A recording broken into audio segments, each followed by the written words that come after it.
Welcome to a Podful of Saints on Wednesday, the 1st of February 2023, and it'll be all smiling faces all around the table tonight as we reflect on Saints' performance down at Taunton Town last Saturday.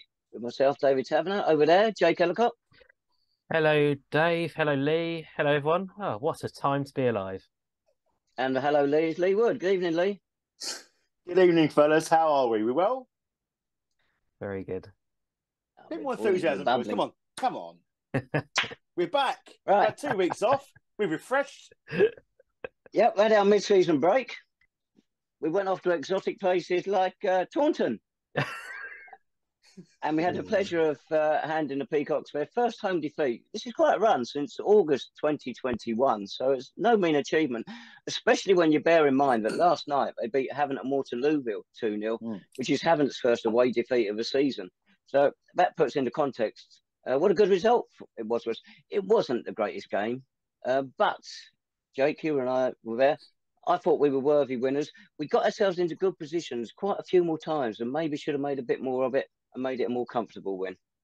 Yeah, quite possibly. But I think overall, though, I thought defensively and generally, I thought we controlled the game, looked pretty confident for most of it and looked pretty happy. I expected a really tough afternoon. Their home records, as you say, is absolutely brilliant down there.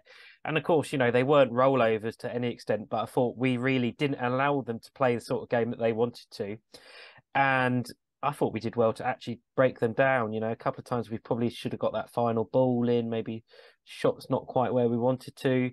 But overall, I think lots of positives. And again, as we've said recently, you know, the defence maybe looked a little bit shaky in recent weeks. But I thought against Taunton, we bounced back at the back, ironically, and defensively looked really, really good, which was the main thing for me. But yeah, absolutely brilliant victory on the road. And it's those sort of wins that could mean a lot at the end of the season. I think you're right. I thought we restricted them to very, very few decent chances. Dylan Berry in his, 14th game, something like that. 4 clean sheets he's got now, as you know. It's our 1,222nd in all games. And that really did lay the foundation for it. It was just a case of getting that chance down the other end. And when it came, what a goal by Tafari Moore. Yeah, absolutely superb goal. And I have to say, I didn't expect it to come through him. But then, you know, you could argue that, again, the attacking third, sort of Sean Jeffers, Mitchell Weiss, etc., didn't exactly look particularly dangerous themselves again on Saturday. But Tafari Moore, superb goal. And again, him and Devante Stanley, both of them out wide, doing brilliant jobs, both going forward and defensively. And yeah, I think it was a class goal and it was sort of deserving of the 3 points. Yeah, you're right about Sean Jeffers and Mitchell Weiss. I thought it was one of their quieter days, wasn't it? But the good thing is, if we've got somebody else who can chip in goals elsewhere in the team, takes the pressure off Sean and it gives the opposition more to think about. There was a lot there to be pleased about. Looking at the defence, of course, we didn't have Mamadou Jobe, did we? He'd gone off to Maidstone the previous week. No, he didn't. But a certain Riccardo Di Trolio returned to the team, didn't he? So, and I thought Jobe's really impressed. And it was a bit gutting to lose him. I mean, Lee, we were together at the time and both our reactions were a bit weren't they? It was just odd. I mean, I don't know whether they want him to have a bit more experience. He's certainly going to be getting that, being at the bottom of the conference table and getting absolutely smashed 4-0 every single week. So he's going to have plenty to sort of do. But that said, he's a massive miss. But he's a massive miss. It tells you just the influence he's had in the short time here. But if you look at the Trolio's involvement in the club at this season, it's been a bit hot and cold. He's been in favour. He's been dropped for a series of games. But obviously, Coventry and Mr. D. Austin seen something in him that is one for the future. And yeah, another one that is leaving the changing rooms of Clarence Park for pastures new. Yeah, we'll always do is wish him well. But of course, we've got Riccardo for the rest of the season. He's on loan back to us, so that's a good thing. But to come in and keep clean sheet in his first match, but back, it's got to be good. It's got to be good for the defence. And of course, we didn't have Callum Adebayo either. He was on the bench till the last minute when Devante Stanley picked up a little knock. In all, Nobby made 4 changes, 2 games running, 4 changes. He's not afraid, is he? He'll ring the changes. No, but that's good, isn't it? I think, it's very easy. Again, we've talked about the previous manager. Things got stale, didn't they, in terms of the team to some extent under him. And I think, now Nobby's got these options. He has strengthened the squad where he can bring in a bit of rotation and bring in players that he thinks might work on certain occasions. And I think Trolio, considering it's the first time he played for the first team since November, December, looked very, very good, I thought. So, I like that Nobby feels he's able to make those changes. I think it again shows that he's growing more confidence in himself in that post as manager as well, which is really good to see. Glenn McConnell was one of the four made way. It's a bit of a surprise. He got our 2 goals in the previous game against Tunbridge. All right, he played for Cambridge United Youth in the win over Chelsea. Was it last Wednesday? I can't see why that would stop him from playing on Saturday. That seems an odd one.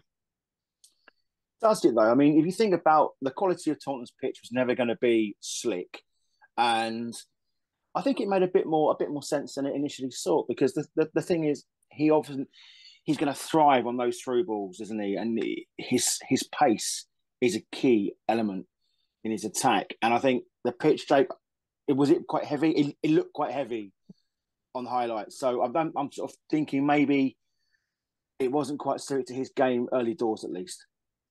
Yeah, it's I wouldn't be shocked if Nobby wanted to protect him to some extent. Again, after we talk about 3 days after the Chelsea game, but would have been against a Chelsea team that would be a very good standard, that young Chelsea team. So I'm sure McConnell did have a tough 90 minutes then, and Nobby probably wanted to protect him.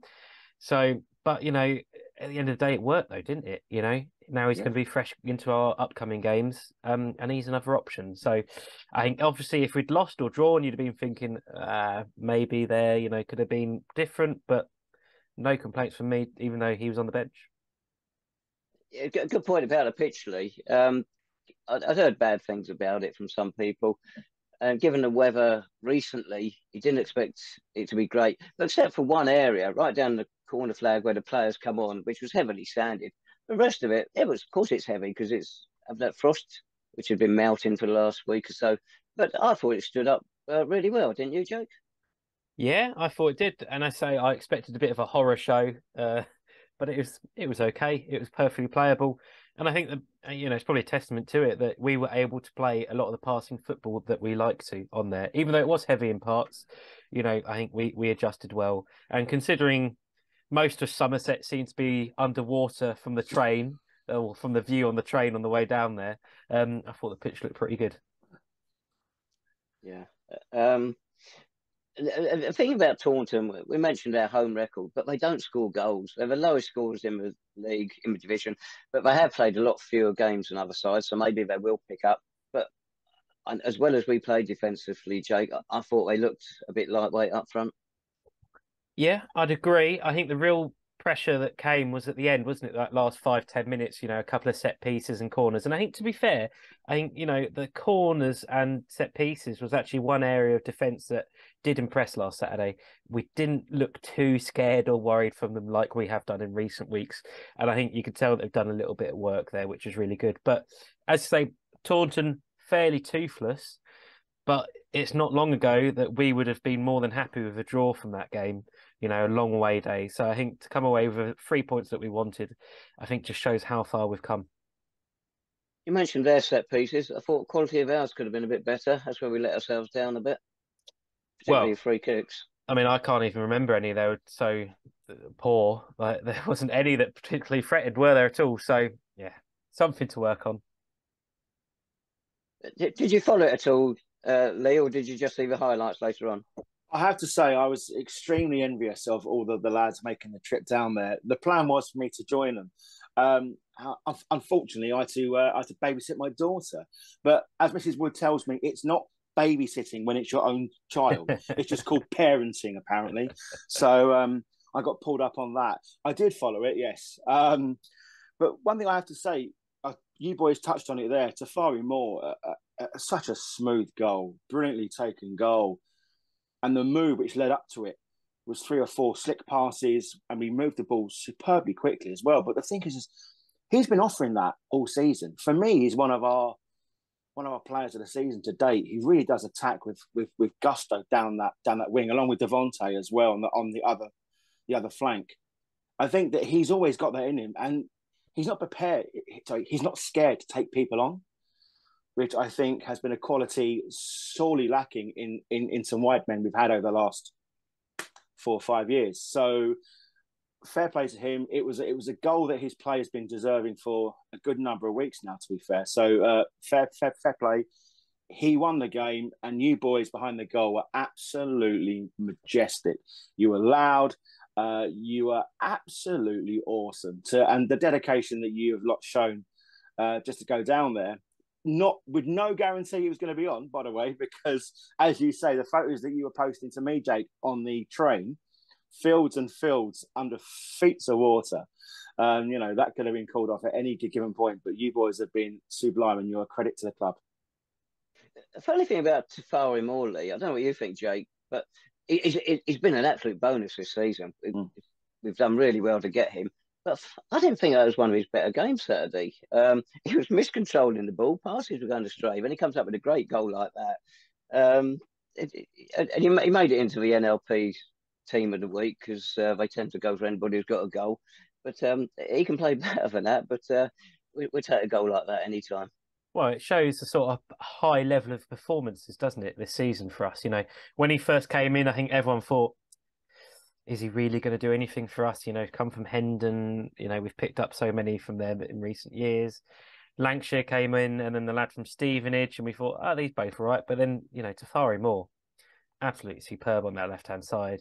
I don't think there'd be almost any left-back in the division at the minute that would get in ahead of him. I think he's been so good recently.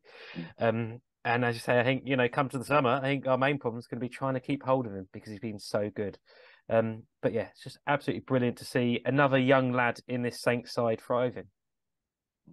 Talking of old Hendon boys, did you see last night Bailey Brown scored for Hungerford Town?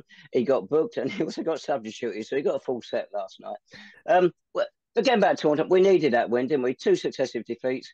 A couple of clubs were threatening to take our place in the playoffs. That was an important win. Because bearing in mind, we've got a home game coming up Saturday, then we've got 3 on the trot away from home. Absolutely. And apart from the top 1 or 2, pretty much everyone is beating everyone at the minute. It's getting tighter, the division, really. So it was a really important win. And I think, we talk about results-wise, but I thought almost, from a sort of approach and attitude to the team, I think, you saw at full time the scenes there between the players and the fans, everyone shaking hands, not doing the whole, 20 yards away clap, actually coming over, everyone shaking hands, everyone saying congratulations and well done. I think it felt like it meant a lot to the players, but also to the fans as well. And I think, if they can build on that going to the next few games, I think that'd be really important. To be honest with you, boys, if there's evidence that if there's an example of the importance of getting as many fans to away games as possible, Saturday is got to be it. It's not always financially viable or whatever for fans to get down to those long trips, but the away games really are the key of turning seasons. And I have to say again, I reiterate my point. Everyone that made the trip down there, give yourselves a massive, massive round of applause because it's expensive. It's a long day. You've got to commit to it. You've all got other commitments you could quite happily have called upon. So, yeah, well done, fellas. And it's good to have you back home. And we look forward to seeing you all on terraces on Saturday. I'm a bit surprised about your commitment there, Lee, because I didn't realise parenting included Saturdays and Tuesdays. Oh, mate, I've had a shocker. Mrs. Wood has let me down. She's kicked me right in the Jacobs. Look, we've had words. Next time, I'm bringing my daughter with me. Hell or high water. So don't worry, mate. Won't happen again. Weymouth, here we come. You're dead right about the support. It was really good on Saturday. Because first of all, we thought it was only going to be about 10 of us, but in the end, there's probably about 30 odd. Not a huge number, but it made a lot of noise. The supporters coach got cancelled, Jake. Why? Not enough interest, sadly. Sort of put the trust reached out. I think Ian Rogers spoke to quite a few fans, and there just wasn't enough. And due to the cost, it just had to be cancelled, sadly. Why don't we make a drive on the website and promote it a bit more? I don't understand it. No, the trust has asked the club to try and promote it where it can. So, you know, That on was social something. media. That was something that Lawrence did say was going to happen at the Yeah. fans forum. I'm not putting words in his mouth, but he actually came out with that and said that it's up to the club to promote the away travel as much as what it is for the trust. So that needs to be revised from the club's behalf as well. Yeah. You mentioned the importance of winning these away games, Lee. 8 away wins already in the league this season, a joint highest total in the past 9 years. A home form has turned around since Nobby came in. So if we can marry the two together, there's no reason why we shouldn't hang on to this playoff place. Actually, that brings me to something that I got an email, and I'm going to have to read this out because this is relevant to this part. To the Three Wise Men, a great podcast, and hugely enjoy the interaction between you all. I have to admit that I'm very much an armchair supporter these days, and I'm unable to attend games as I once did. So your weekly offering is an enjoyable insight into the Clarence Park terraces. Brackets, I can't bring myself to refer to the ground as its more corporate title. I know you fleetingly touched on this in the past, but given the upturn in form, the spotlight is very much shone on David Noble. So my question to you, gentlemen, is this. Is there enough credit being given to John Meeks for the club's changing fortunes? And that's from Andy in Cambridge. No, but it never is to be assistant manager. Is simple answer, I'm afraid. The manager is the front man, and he always takes it. We have mentioned John Meeks a few times on here, but it would always be Nobby when it was in the spotlight, surely. It is. I spoke to a coach who's taken his A licence at Luton in the week, and he's one of John Meeks's closest friends. He's done courses with John over the years, and he said to him, there's no surprise that there's been a massive upturn. If it was just Nobby, I don't think we'd have the same return in terms of the results and certainly performances. This is all very much looking like a John Meeks side in terms of the way they play. They play, and I'm paraphrasing a little bit, play high, play wide, and get the balls in quickly. He was explaining to me that the success at Chesham is pretty much the same sort of format, but here he's just got better players to implement his tactics. And I think there's no surprise whatsoever that the upturn has been a result of John Meeks staying when he could have easily gone, because John Meeks is a good friend as well of Dean Austin. So when Austin went, there could have been a thing where John could have gone as well, but he stayed true to the club. And I think we're now reaping the benefits. And I think David Noble as well. John is obviously a shoulder, and another set of eyes and ears on things. And his outlook is going to be different to anyone else at the club. Nobby's going to have so much of an experience there about how he wants to play the football.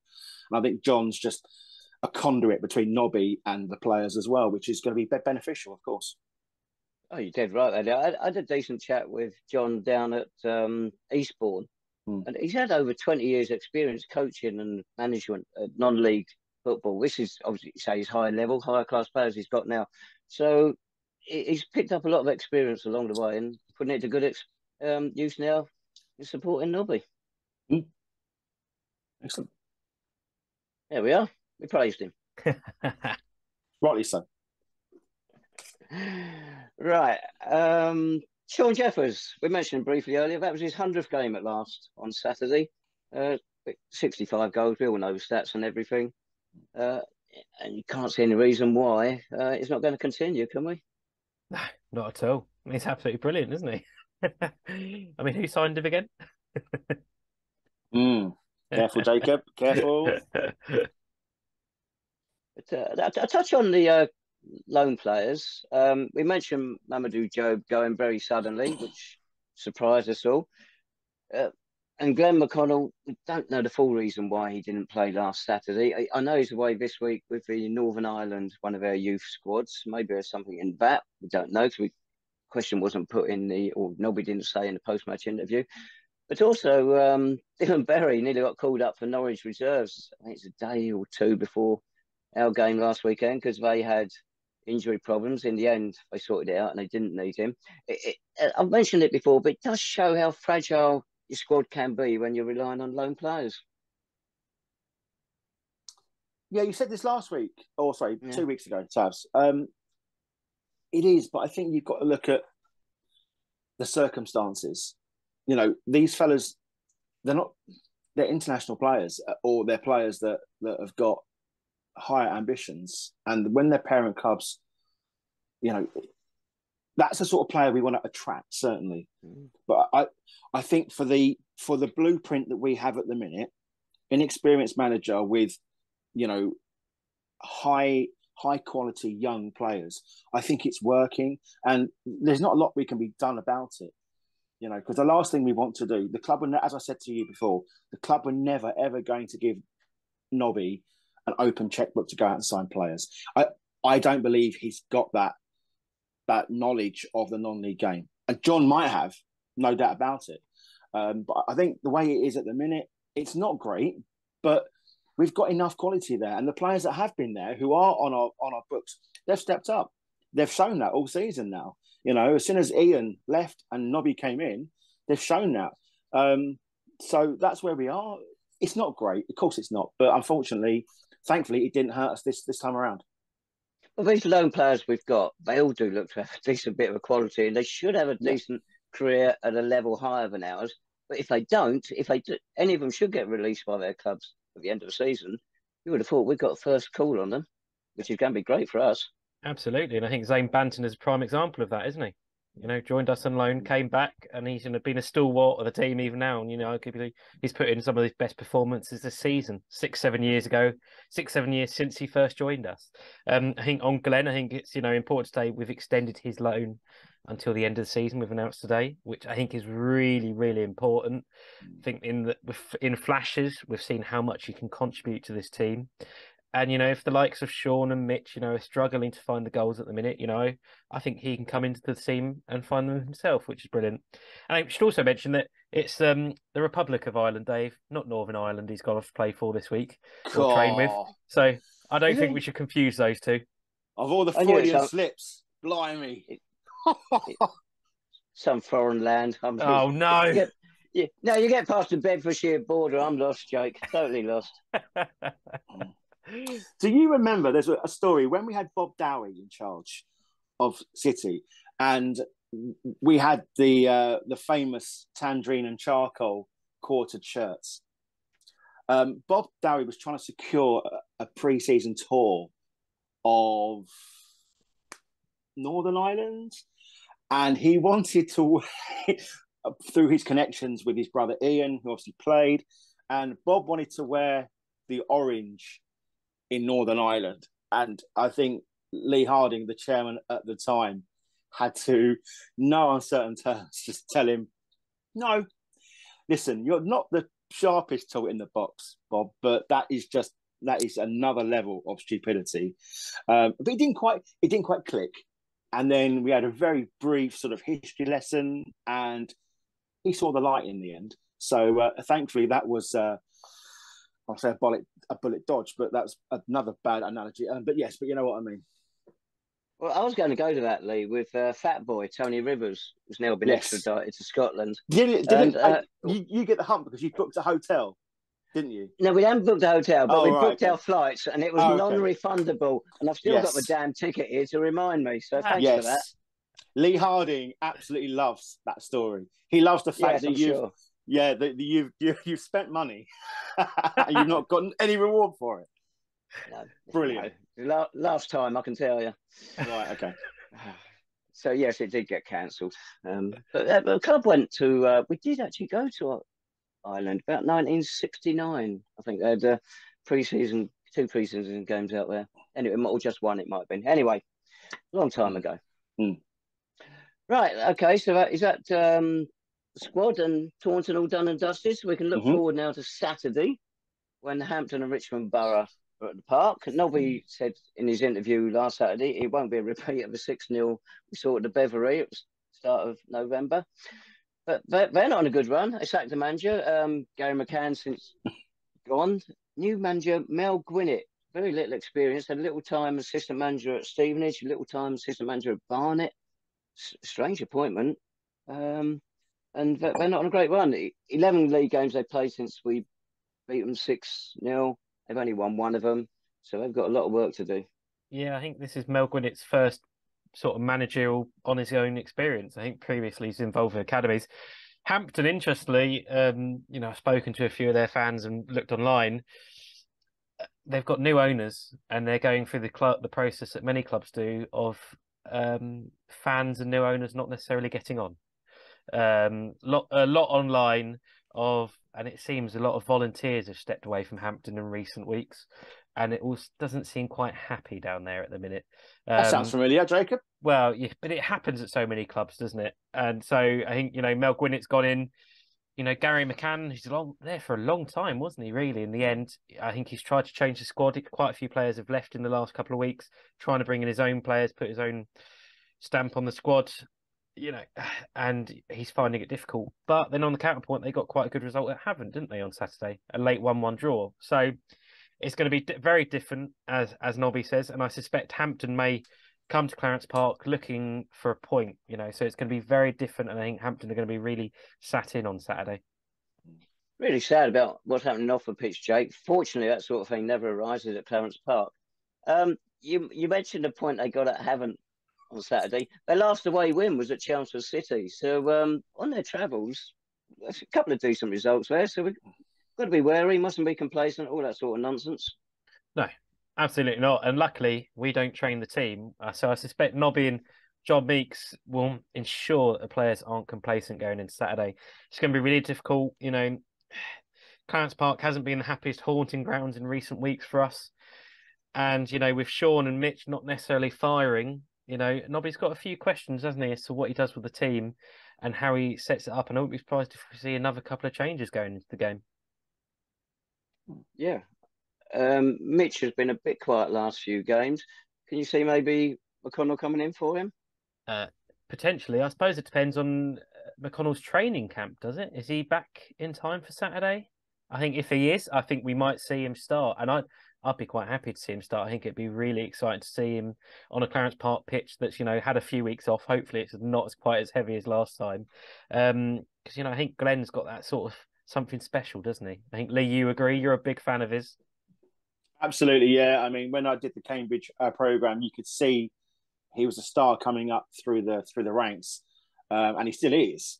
But the fact he's shown such promise at such an early age just tells you the potential he has as well. So if we can get a little bit of that gold coming off at Clarence Park, then we're in for a great time. Good. Predictions, Hampton.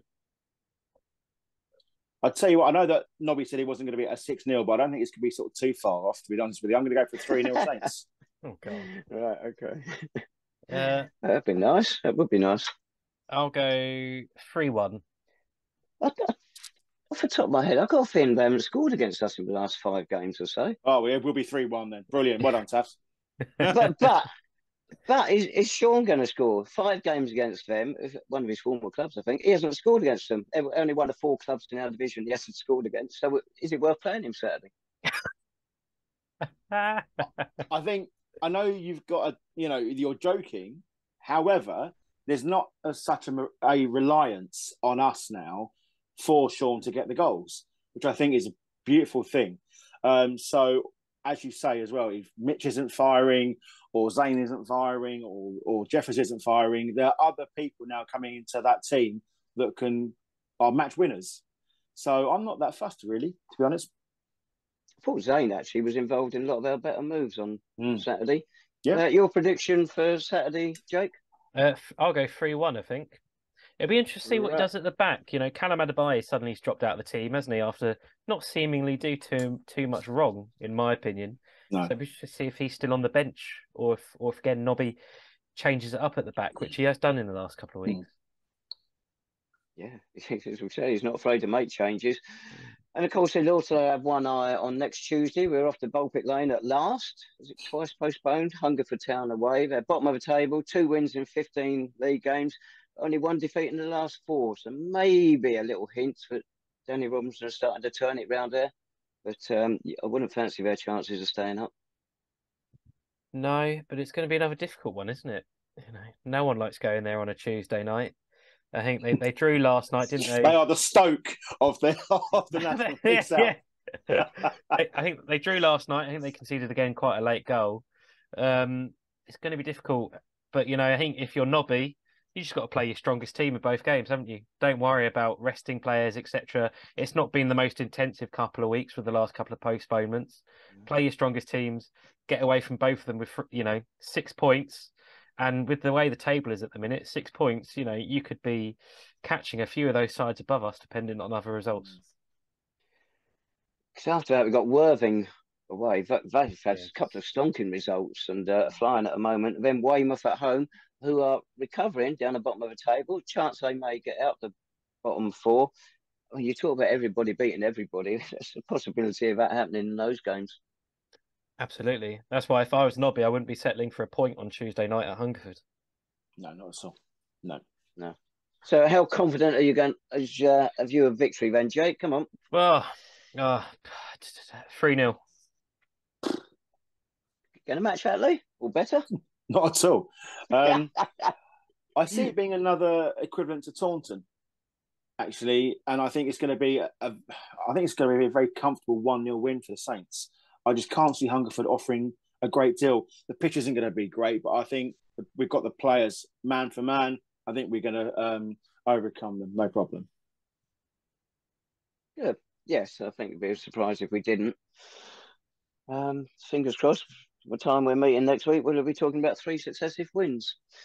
Right, what else? We've got a couple of events coming up in the clubhouse, I believe, pretty soon. Let you two go on those. Yeah, club finally announced a fans forum. How exciting is that?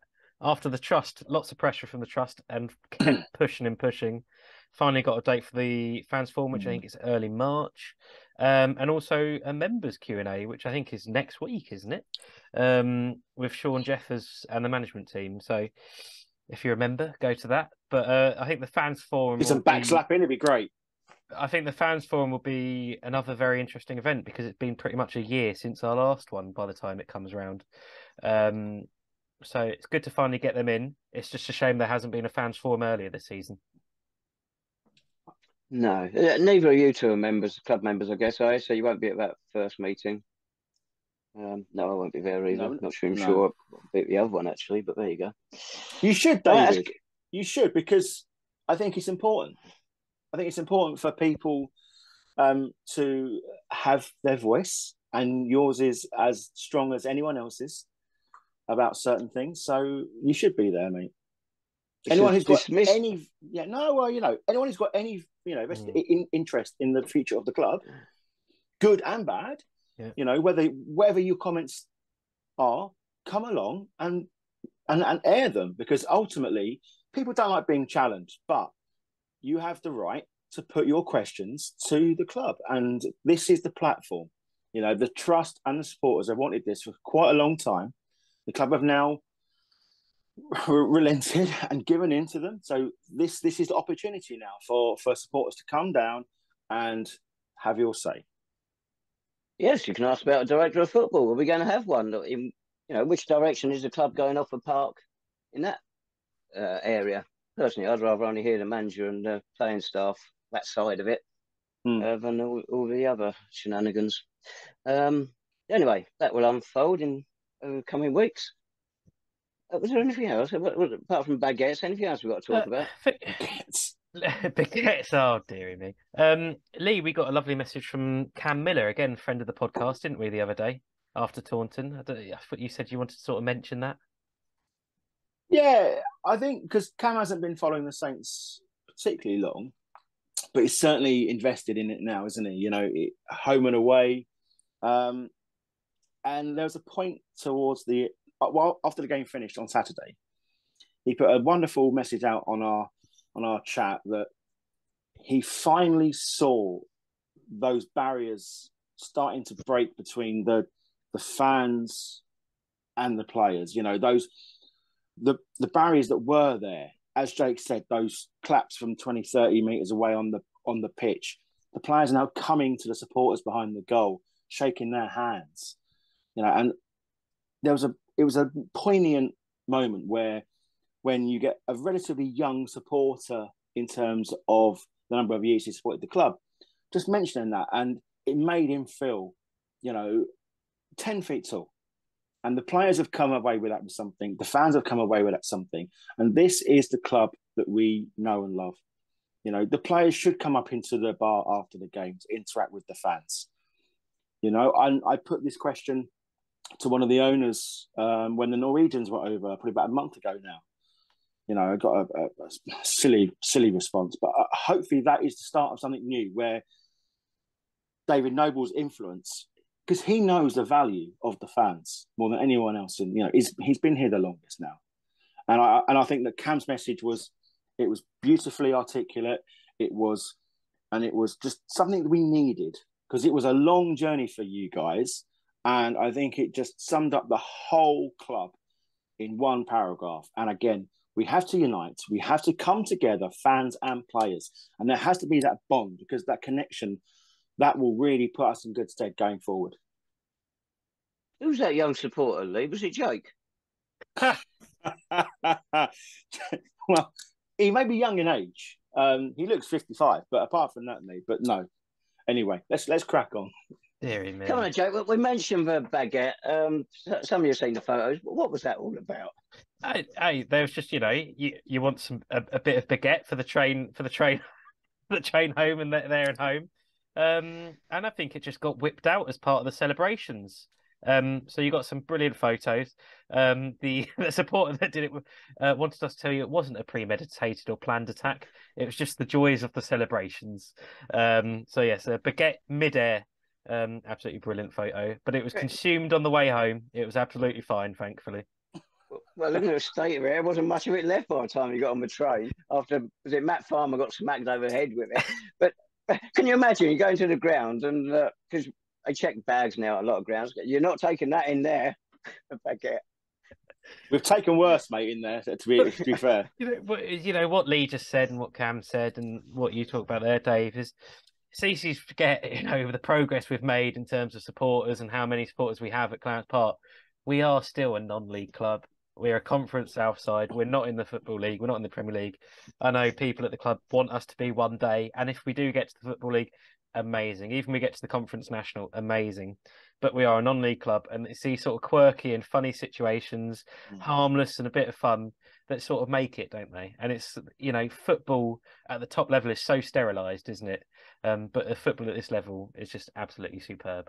But also, Jake, the thing is, mate, we are a close-knit community in terms of the supporter base, especially those that go away. We've known each other for decades, some of us, you know, and drink wine and break bread. We can break bread together. But it's all in the good of St Albans City. And I tell you what, there's some good away days to come this season, and we'd love to see as many people follow us up and down the land as what would be humanly possible. We talk about young fans. As a young 2-year-old at the game, for the first time at one of our games on Saturday, her name was Mabel. It's actually the Berry family, Dylan Berry family dog.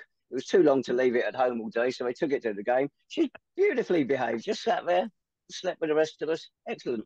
We could learn a thing or two, couldn't we, Lee? No. No. But if anyone would like to send us a message similar to Cam's and to Andy's, thank you very much for getting in touch. Jacob is going to give you the information now. Yeah, at a Podful of Saints as well. We've also got the email account as well if you want to send your longer messages to that. But yeah, I think once again, it's thank you very much for everyone watching. It's been absolutely brilliant, hasn't it? And yeah, well, thank you again, and we'll speak to you again very, very soon. See you at Clarence Park on Saturday. Bye, everyone.